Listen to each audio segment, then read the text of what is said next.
If you want to write stories your readers will love, there are 3 things you need to do. Understand storytelling principles, see how other writers have applied the principles, and of course, then you have to use them in your own work. Here on the Story Nerd podcast, our goal is to demystify story theory. We'll help you with the first 2 steps so that you can get started with the third. My name is Valerie Francis. I am a writer and a story editor, and I teach women who are writing in all genres how stories work so they can finish the books faster and without frustration. And I'm Melanie Hill, editor, poet, and author of middle grade novel Jet Cooper, and I help writers identify and solve their story problems. For today's What Went Wrong episode, Melanie chose Jason Bourne. This 2016 film was directed by Paul Greengrass from a screenplay by Paul Greengrass and Christopher Rouse, and it's based on the characters by Robert Ludlum. Of course, there will be spoilers, because we can't talk about the movie without talking about the movie, but I guarantee it's just not going to matter this week. And as always, we would love it if you could help other writers find our show simply by leaving a rating and review. Apple Podcast listeners, you can do it from your phone. Go to the show's landing page, scroll to the bottom, click the stars, maybe pop in a word or two. That's all you have to do. It's real easy. And thank you in advance. We really appreciate it. And if you're watching us on YouTube, be sure to hit the like button and subscribe so you never miss an episode. All right, Miss Melanie. Jason Bourne. And there's a very good reason, right, why I picked this for What Went Wrong. There's many good reasons. Many. Yes, many. Right. Take it away. All right. Well, I remember watching this movie in the cinema, and it was one of the first movies where I could pinpoint exactly why it didn't work. So I remember coming out and saying to my husband, that wasn't very good. He said no. And then we together started to list off things that we thought were not very good about it. And that's really disappointing for me because, as you know, Valerie knows, spy stories and those sorts of things they're kind of my jam. I really enjoy the intrigue and things like that with espionage. But Jason Bourne, everything that was wrong with it ranged from very small detail, like having a mobile phone in an ops room, right? That's just cardinal sin number 1, and right through to the logic of the whole scenario. It was just fully blah. Anyway, it's a very academic word that I've used to say. Anyway, I enjoyed most of the Bourne movies, particularly the ones with Jason Bourne in them. And I used, if you remember, the Bourne identity in season 3, episode 2, as a great example of how sequences work and how to use sequences to tell your story and to escalate tension and to escalate interest in the story. So I was really disappointed with this one. So this episode, I'm going to work through my pet peeves from small to large. And I want those of you who are writing a series to pay attention to the problems in this movie, because this is the 5th installment, but the 4th movie with Bourne in it. So there's one that doesn't have Bourne in it. It has Jeremy Renner in it as a sort of a spin-off type of movie that was really bad as well. But anyway, this is one with Matt Damon as Jason Bourne, and it's the 4th one. So there are mistakes in this movie that I think are really easy to avoid, especially if you know, and you should know by the 4th installment, the protagonist's world, and especially if you stick to the logic that you've already established in the preceding books or the preceding stories. Now, I've already mentioned the phone in the ops room, and this made me mad because to me, this is a plot convenience point rather than a real understanding of the intelligence world and what it's like to work in a secure environment. Now, they get this right in the other movies, and so to get it wrong in this one seems to be a bit of a, I suppose, lack of attention to detail or an assumption that your audience is going to go with you. So I find that small detail actually quite just frustrating. Now, this is a world where Heather, the main antagonist, hacks, tracks, and cuts her way through the digital landscape to find Nikki and then Bourne. She knows how vulnerable the digital world is, and yet she takes her mobile phone into a highly sensitive area that would have a minimum security level of secret, I guess. But that's what it would have as a minimum. Now, if you've ever sat down and had a conversation about going on holiday and then received ads about your said destination in the sidebars of your computer, you know that your phone is listening to you, whether you've got the microphone on or not. If you have your kids' numbers in apps that tell you where they are 24 hours a day, you know how your phone can track you or others. This is really basic stuff. So imagine working for the CIA, heading up the cyber ops division and ignoring simple tradecraft, and then being completely surprised when tech is used against you in the end. Like, it just beggars belief for me. Now, this leads me to the antagonists. Now, I'll start with Heather Lee. As I mentioned, she's the head of cyber ops. And yes, she is established as a fantastic tracker and hacker, but she is not motivated by anything that makes sense. Nothing. She reads a psych file about Jason Bourne that suggests he could be convinced to rejoin the CIA. So she decides that she's going to do it. We don't know why exactly. Don't know why. Don't know what she would do with him if she did convince him. What program? What is he going to do? Now, sure, Bourne is excellent and he is skilled, but he's an assassin. She's the head of cyber ops. She kind of supports the CIA's director's latest Black Ops program, but she's not Black Ops and she's not actually directly linked to whatever it is that they're doing.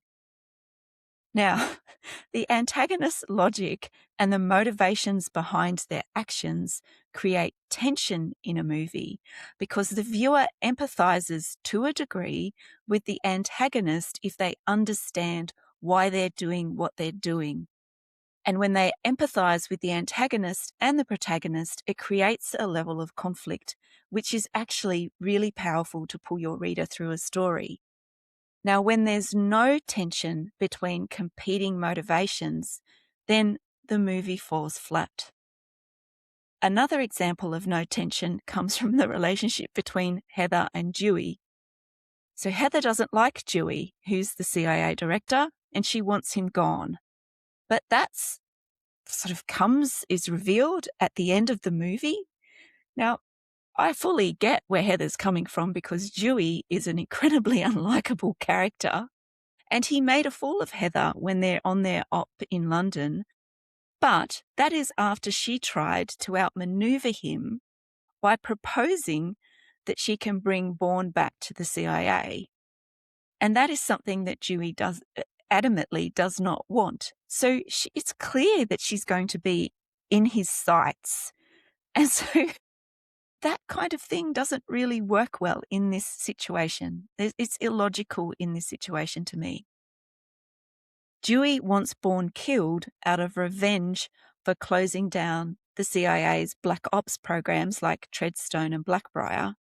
And Dewey is super invested in these programs because he believes that they make the US a safer place. This is a reason, but it's a very cliched reason. There's no morality that's linked to his own personal cause that gives that any real substance.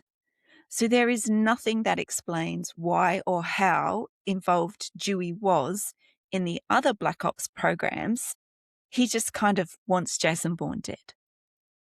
There's nothing more to it. There's no inner reason or backstory reason for him to actually want that to happen, which again is very cardboard in my opinion. The other weird thing is that Bourne has no idea about Dewey's plan to get the tech company Deep Dream to create a backdoor so that the CIA can monitor everyone on the social media platform. Now, apparently, this is the new way for Black Ops to operate. And Dewey is just a bad guy who's just bad for the sake of it. Now, his only grievance is that Bourne shut down the other Black Ops programs. And these programs in the previous movies have been proven to be corrupt and used as a killer for hire program by previous directors or deputy directors of the CIA. So again, there's no moral, there's nothing about Dewey that gives him a level of complexity as a character. He's just kind of bad. So there, between Heather and Dewey, there are two completely unempathetic antagonists with no serious or logical motivation. Then we come to the asset. Dewey's own personal assassin. The asset wants Bourne's scalp because Bourne put the asset out of a job by revealing the CIA's unauthorized Black Ops programs. However, without any irony at all, it's revealed that the asset assassinated Bourne's father by faking a terrorist attack so that David Webb, Bourne's original name and original identity, will join the Treadstone program. Yes, even for a big action movie, this is starting to get really ridiculous. Now, I summarized the two biggest problems with the antagonists as, no empathy is created for any of them. And secondly, and the most important in my opinion, is that there is a lack of story logic for the antagonists. Their reasons for being in the movie and for being Jason Bourne's antagonists are weak, and it doesn't make sense in the Bourne universe. Now, let's just have a think about the previous antagonists that Bourne has come up against. Bourne's antagonists in the previous three movies included Ward Abbott and Conklin in the Bourne Identity, and they needed to shut down Bourne because he was a rogue agent. He was a rogue assassin who had lost his memory, and their reason for trying to catch Bourne made sense because of the situation that they were in. In the second movie, The Bourne Supremacy, Pam Landy and Ward Abbott were both after Bourne, but for different reasons. Landy thought Bourne had killed some of her operatives when she was trying to buy the Penske files. But it was Abbott, her boss, who set Bourne up to take the blame and cover up a $20 million theft, which would have been revealed in those files. So there's a certain logic about that, and there's a certain empathy that we have for Pam Landy as an antagonist because she actually is trying to do what she thinks is the right thing. And it makes a really interesting conflict triangle. All right, and then we come to the Bourne ultimatum. So there's Vossen. He wants to eliminate Bourne to keep the CIA's whole Black Ops program from being revealed in the media. Now, another point, after you know all of this, that doesn't make sense in the movie Jason Bourne is the revelation that Bourne's father, Richard Webb, was the creator of the behaviour modification program that was the basis for Treadstone. In the Bourne ultimatum, Bourne gives Pam Landy the Blackbriar files, then she gives him his original name and birthday at the end of the Bourne ultimatum. Now, Bourne, if he wanted to, could have discovered quite a few things about his father with the information that Pam gave him, but he didn't do anything.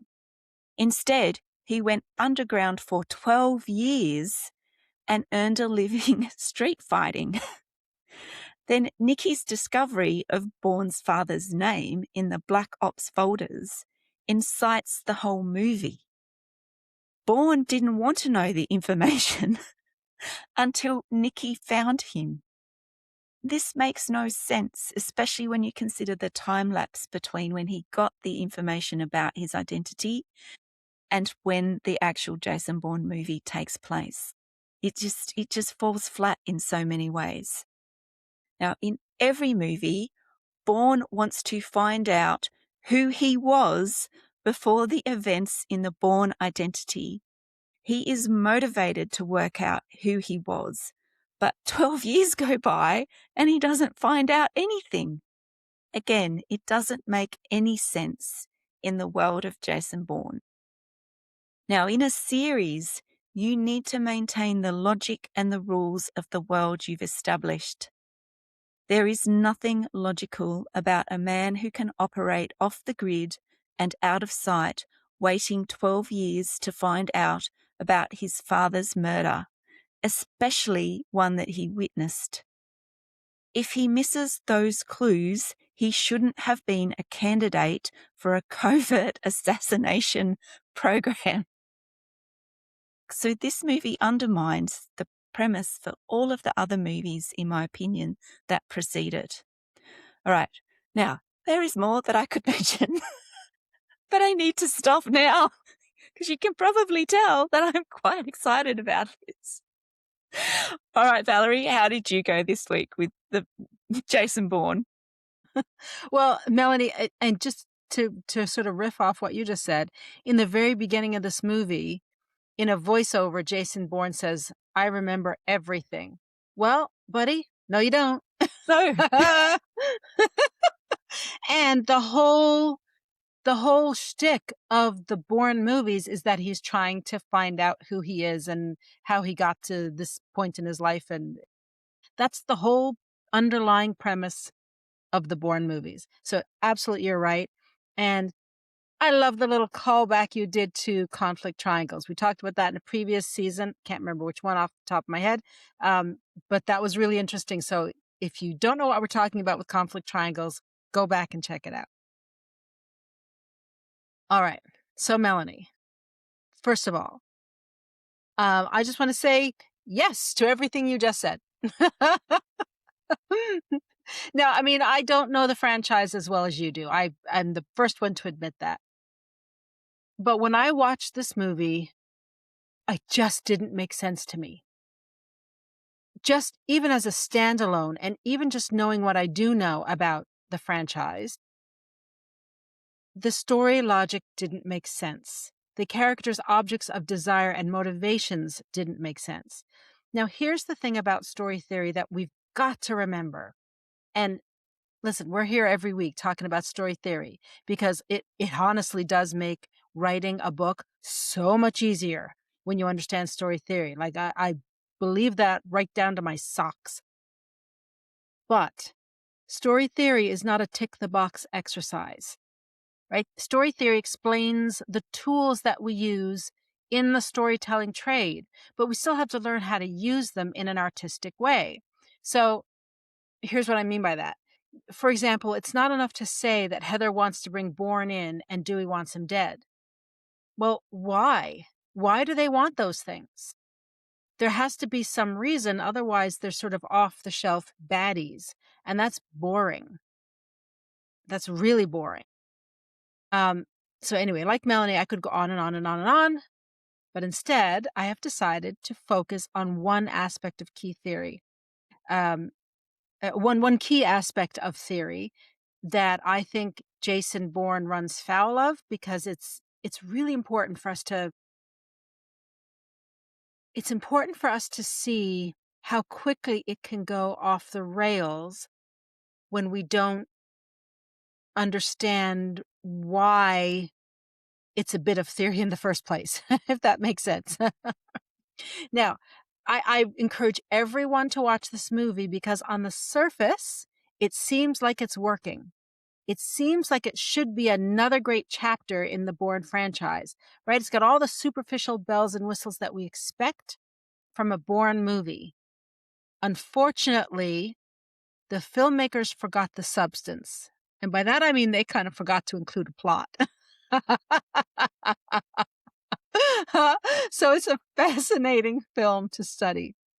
All right. Anyway, the topic I want to focus on today is this: patterns.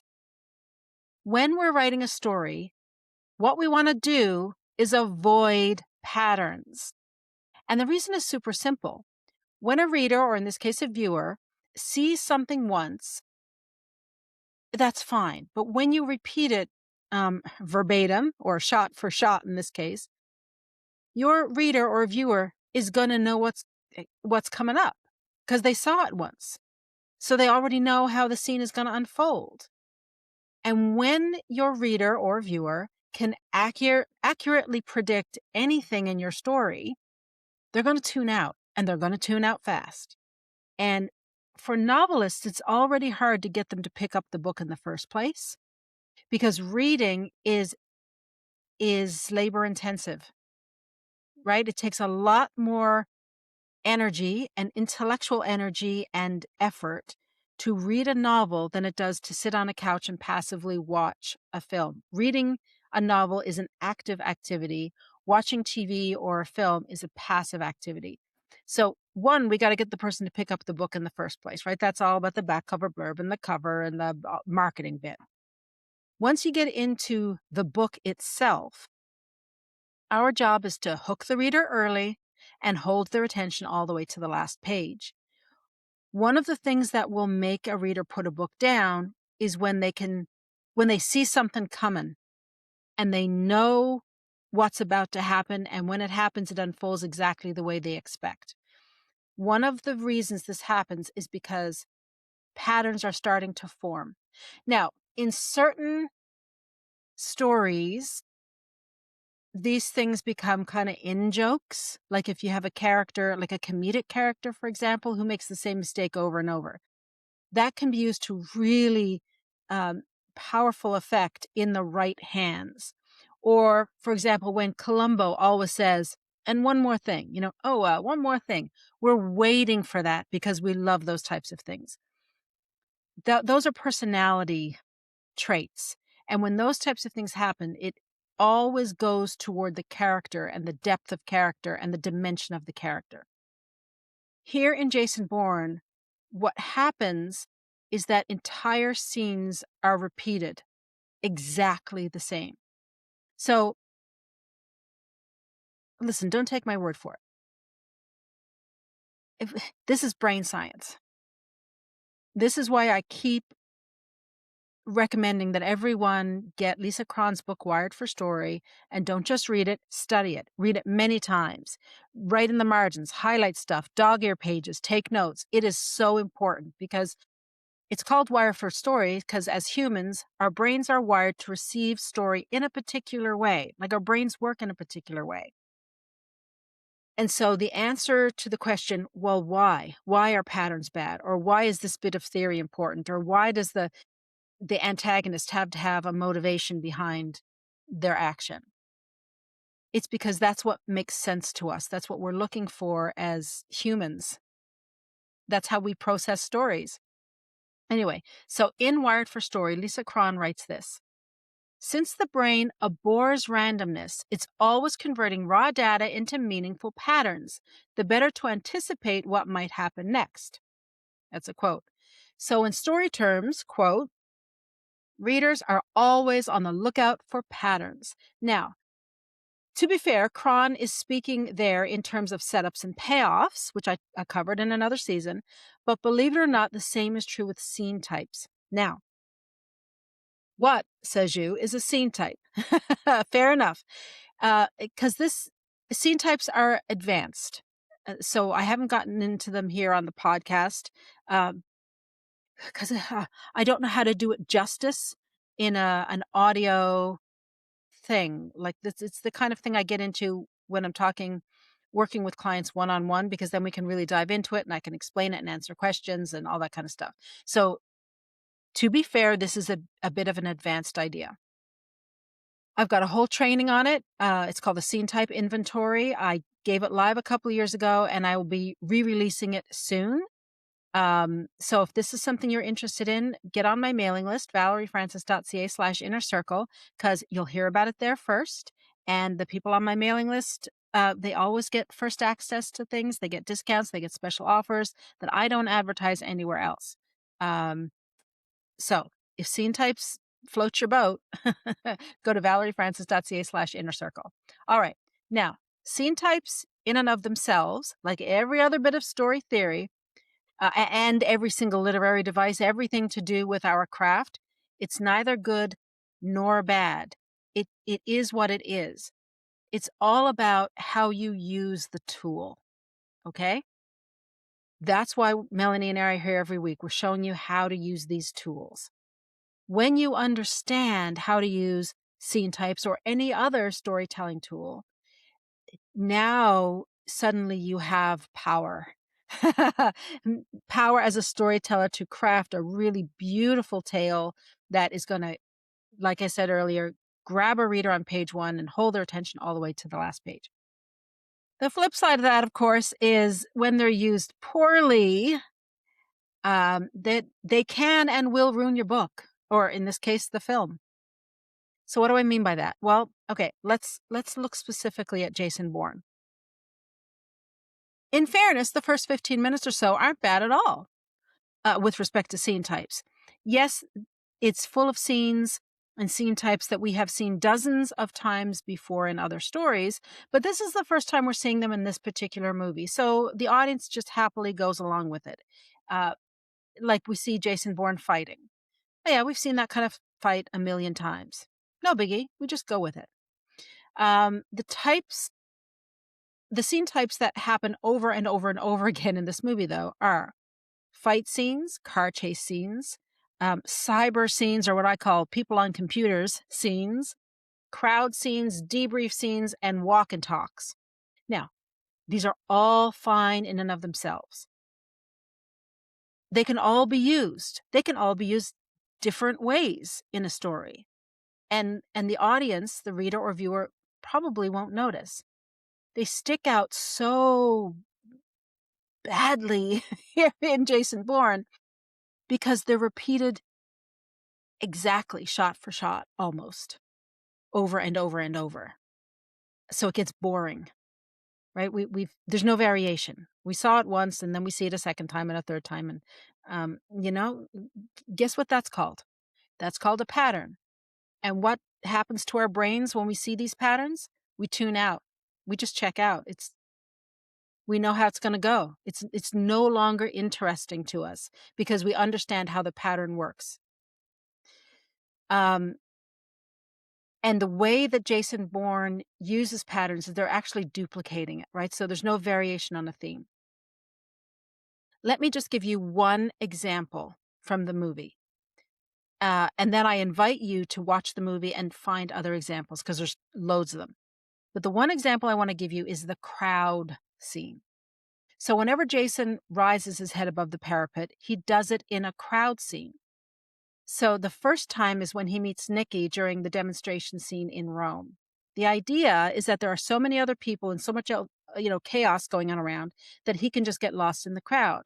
He blends in with the flow of people. Heather's trying to track him with her cyber skills, and the asset moves to a fixed location where he can take a shot at Bourne. Both the asset and Heather fail. And what's worse, what's worse, in my opinion, is that Matt Damon, as an acting choice, I guess, maybe he was directed to do it this way. I really don't know. So that's not a fair criticism. But the end result is that the delivery by Matt Damon in every single crowd scene is exactly the same. He is walking in exactly the same pace in every scene. And you know what? Whenever the camera cuts to the asset is also walking at that exact pace. The camera is in the same spot every time. So Bourne approaches from the crowd, walks past the camera, and then keeps going, and we see his back. It's the same shot every time. The second time we see this crowd scene is in Paddington Plaza in London when Bourne asks to meet Smith. Right? It's same MO. It's not a demonstration this time. What Bourne does is set off the fire alarms in all the buildings around the plaza. So you have the same effect where suddenly there's this huge number of people flooding the plaza and Bourne can get lost in the crowd. The crowd makes it a little harder for Heather to track him, but she is using, again, her cyber skills to track him. And again, we have the asset moving to a fixed location to get a shot at Bourne. And again, we have both of them failing, right? So already this is boring because we saw all of this just happen. Now, you might argue that 2 times doesn't constitute a pattern. Fair enough. Let me give you a third example. And there are more. I've just got tired of talking about it. So I'm just going to give you the, the third one. This is at the Deep Dream event, just closer toward the end of the film. Bourne is moving through crowds of these conference attendees. There's loads of tech involved here. Cell phones, tracers placed in pockets, all that kind of stuff. Heather is still using tech to bring Bourne in, and you guessed it, the asset is still moving to a fixed location so he can get a shot at Bourne. And yes, you guessed it, both of them fail again. It's exactly the same scene. I mean, there's others, you get the idea. And I'm bored now. So, Melanie, with respect to Jason Bourne, what's the bottom line here in your opinion about what the heck went wrong? Because it Oh, certainly wasn't a budget problem because they had a big budget for this movie. they They did. had to. Yeah, and it's interesting because it only got about 50% on Rotten Tomatoes as well. So it did not get the favorable ratings that the 3 previous Jason Bourne movies have received. So audiences knew that there were things that were wrong with it as well, right? And they're lovers 100%. of the franchise. But I think, if I was to summarize it again, the movie doesn't work because it does not maintain the story logic established in the first 3 movies. So this movie bumbles all the small details as well as the big ones. And again, I say it, if you are writing a series, there are plenty of lessons to learn from this movie about what not to do. But I think you really need to understand that you shouldn't break the rules of the world that you've established unless you have a very good reason. And Jason Bourne did not put up a very good reason to break the story logic that had been established.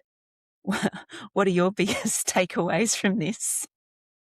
You know, I get asked this question a lot from writers and from clients. Why can't I repeat something? I want to repeat it to draw attention to it, to emphasize it because it's important to the plot. Well, the reason is that if you repeat something exactly, you lose your reader's interest. That's not my opinion. That's brain science. That's just how we're wired. And if you want to see a really great example of what happens, watch Jason Bourne and pay attention to your own reaction to the story. When are you looking at your watch? When are you getting up and going to the bathroom and telling the people you're watching the movie with, don't bother pausing it? Let me know what happens. When are you picking up your phone and checking to see if you have any messages? When are you guessing what's going to happen and it actually happens? Like really pay attention to you as a viewer watching this movie and when your interest wanes and when your interest picks up. Like they use music a lot in this movie as a way of trying to create tension. The soundtrack, even if it's a great one, can't create the tension. It can only enhance the tension that is already in the script, or in our case, well, we don't have a soundtrack in novels anyway. We just have black text on a white page. That's all we got, baby.